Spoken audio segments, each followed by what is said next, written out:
Alrighty, hey guys, welcome back to another episode. Episode? These aren't episodes. These are just videos. These are vlogs. There's no story here, I guess.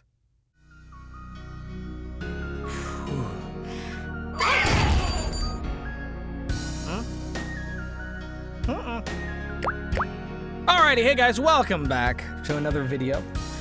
And someone just recently asked me, I think this was today.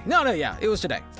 Someone asked me a very important question that I think I've covered, but not one video dedicated to it and not so detailed as probably it should be. So, if you watch any of my other videos, you'll notice that I always EQ and do a light compression and noise cleanup and normalize all my audio, whether it's for auditions or actual client work. And someone was asking me if it is necessary to do those things, or can you just send them the raw audio file? And short answer is yes, you can absolutely just send them the raw audio file. You do not need to send them a fully processed audio file. Now, one thing that I will say out of the gate is that I don't do a full compression. I don't do a full... There's really only small tweaks that I make. The EQ that I do is normally to get rid of outside traffic noise or AC rumble and to cut off some of my sibilants. The compression is normally just to kind of bring the highest peak and the lowest points closer together so that everything is easily understood. And it does kind of help sometimes when I'm doing a lot of screaming, yelling, action efforts and stuff like that, that the yelling isn't too loud with everything being way too quiet, and it kind of softens off some of the yelling and screaming a little bit instead of it being too sharp and too jarring. That way everything's a little bit more even, a little bit more smooth. Now again, I do very light compression and I do light EQ. I don't go crazy. Some people go really, really heavy on EQ and you get that kind of really boomy radio sound, which could be good, but it's not going to be what the client wants. Now, here's why you can get away with not doing any of that. A lot of projects that you're going to be doing are going to be very unique. There's going to be lots of projects where the audio quality and the way that they might want it EQ'd and compressed might be very, very unique, and it might benefit them that you send them just raw, untouched, unclean. Obviously, still cut out all the bad takes. Obviously do that and get rid of all that throat and prepping noise and all the nasty sounds. Obviously cut all that out and cut it down to the good takes. But if you're not good at EQing, compressing, cleanup, normalizing, all that kind of stuff, which are really these are very basic skills that you should develop, especially if you're going to be making your own demos, which is highly what I recommend, because not only will you save money, it'll also teach you a lot about both ends of voiceover. You just gain a lot of experience and save yourself a lot of money by doing your own demos. And you should still do those things. But you can get away with just sending those untouched to clients as long as it's cut down. Some clients may benefit from that, and some clients may want that. And there are some clients that I work with that do want the audio files just as is, not touched, just cut down. Actually, some of them still ask, is like, oh, just send it. You don't even got to cut it down. And I'm like, trust me, you're going to want my phlegm sounds cut out. Trust me, you're welcome. And so I'll cut it down and I'll send it as is. But where you might want and might benefit from EQing, compressing, cleanup, and normalizing is you're going to get a better result in the end. And what I mean by that is, let's say you send something to a client. Now again, this is all assuming that you're not working through an agent, you're not working through a manager or an agency, that you're just working through things like Fiverr or castingcall.club, or you're working through just independent freelance, all this kind of stuff. It's just you and the project owner, manager, director, whatever, as an independent, and there's no middleman, it's just freelance. That's all assuming that. And the reason I say that is because most of the people that are going to want it not touched, like very specifically, they're going to ask you to not touch it, are going to be way higher up clients, way higher up, because they're going to want to make sure that all the audio mixes well together. They want to send that audio that you send them through the exact same processing as all the other people. So it's not like one voiceover sounds different than the other. They're going to want it all to sound the same and kind of blend. Now, of course, a lot of those studios are going to do a lot of projects in-house, and they'd prefer you to be in there. But nowadays, even bigger studios are kind of okay with people not coming in-house and kind of just working from their own studio. But all that to say that you're going to want to process it, EQ it, normalize it, and stuff like that so that you get a better result in the end.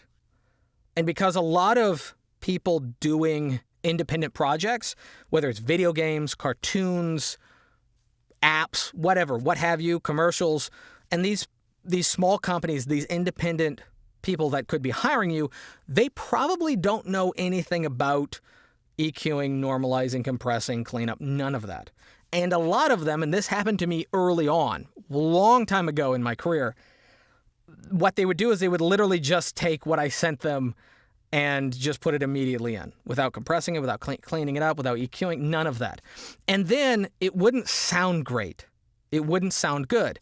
And without it being compressed, the music track can sometimes overpower some of the dialogue. And without it being EQ'd, there might be some hard S's and T's that are going to be a little bit too sibilant. And if they're exporting it in a file format that doesn't really compress all that well, you're going to get a very tinny, very sharp, very brittle sound that's going to be hard to listen to. And you're probably wondering, like, I've already gotten paid. It's already done. Like, what's the point? Well, now let's say you want to put together your demo reel. Put together your demo reel of all the work that you've done up to that point. And you're taking all these projects and you're putting them together. Well, now they already got the music mixed in. They already got other people's voices. They're already compressed. And it doesn't sound that great because they didn't do anything to it and you didn't do anything to it. And now your demo reel doesn't sound professional. It doesn't sound good. It's going to be very hard to market using that. Now, again, there could be some clients that you get that are going to know that kind of stuff, but very few, especially when you're independent and you're working with independents, are going to know any of that stuff. When I started working for Cartoon Hooligans, and they first started out, their voiceover, their audio wasn't the best. It got better as time went on, and part of that was because of me sharing some stuff with them. Originally, at the beginning, that was around the time that I was just sending raw files. And then I saw one of the cartoons that they did, and I think it was the Dragon Ball Z versus Marvel, I think. Dragon Ball Z versus Marvel, where I did Goku and Vegeta. And that was really the first time I'd ever done Goku and Vegeta. And that is dog shit as far as my performance goes, by the way. If you want to listen to bad voiceover. In fact, I think I reviewed it for one of the bad voiceover videos. So, and they just took my audio file and just put it right in. And it was, it clipped, it was tinny. And it's not because I don't think it clipped in the voiceover that I sent them. They just had it, they didn't normalize it at all. And I had it at 0. So all my spikes were just before the ceiling of the allotted audio limit. And so when they put it in, it peaked when they rendered the video. So I went and told them, I was like, hey, you probably want to, normalize all the audio to these settings and all this kind of stuff. And then I was explaining like compression, EQ, and all this kind of stuff. And they kind of seemed like they didn't really do any of that, and they didn't really that wasn't really part of their workflow. So I was like, hey, I'm going to go ahead and do that for you, so you can basically just put it in as is. And that's how we started out working, really. And then from then on, I just decided it doesn't take any extra time. The part that takes the most time is obviously the recording and cutting down. After that, it's just 3 or 4 plugins that I use to sweeten up the audio, to just make it better and sound more professional. So they can literally just drop it in, normalize it, and it's good. If they don't, even if they don't normalize it, and as long as the format they render it in doesn't compress it too much, what I have it normalized at is still going to sound pretty good. So that's why you would do that. That's why you would benefit from normalizing, EQing, compressing, and cleaning up, is so that your performance sounds better. Also, there's a lot of clients that, especially on Fiverr, are expecting that kind of stuff now. They expect it to be basically ready to go. They expect it good, out of the gate, plug it right in, bam, they're done. And they can listen to your files. They can listen to the other stuff that you've sent certain clients. And if they're just hearing stuff it's got noise in the background, it's very quiet, it's too quiet, or it's too loud, or it's very sibilant, you're probably going to be losing a lot of potential clients as time goes on. So, can you send raw files to clients? Yes, you absolutely can. Should you send raw files to clients? No, you shouldn't, especially when you're freelance. Now, when you get to a certain point in your career. Now, also, I will also say this because I forgot about it. Even people who work from their own studio. Like, go watch, I think a prime example of this is James Arnold Taylor. Go to James Arnold Taylor's YouTube channel. He's got a lot of vlogs. There's a lot of behind the scenes, kind of like I do, on voiceover. And he's got a couple where he's delivering stuff for clients. And he doesn't do any EQing, compressing, and stuff like that digitally for the most part. Most of the stuff he sends is still being EQ'd and compressed, though, because it's going through his chain system. It's going through his mixer and his strips that are doing all that for him. So even though it might not look like him and other voiceover professionals are sending sweetened, treated audio files, they still are in many ways. It's still going through a mixer that's doing the EQing and compression, just like mine is. They still got power strip. They still got the compression strips and all these other things to sweeten the audio before it goes to the client. So they're still doing that kind of stuff, even if it's not digital. And that's obviously a goal of mine, and a goal that should be everyone else's, is to get to a point where you can just, it's all cleaned up, compressed and stuff right out of the gate, and you can just send it to them live, and then it's all good. That's obviously going to be a goal, but for me, that's not a goal yet. I mean, it's still a goal, but that's not something that I can do yet. So for right now, I just clean it up on my end digitally just before I send them, because it doesn't take that much more time. And they appreciate it. It gets a better result. I get more return work. I get more clients. I get more exposure.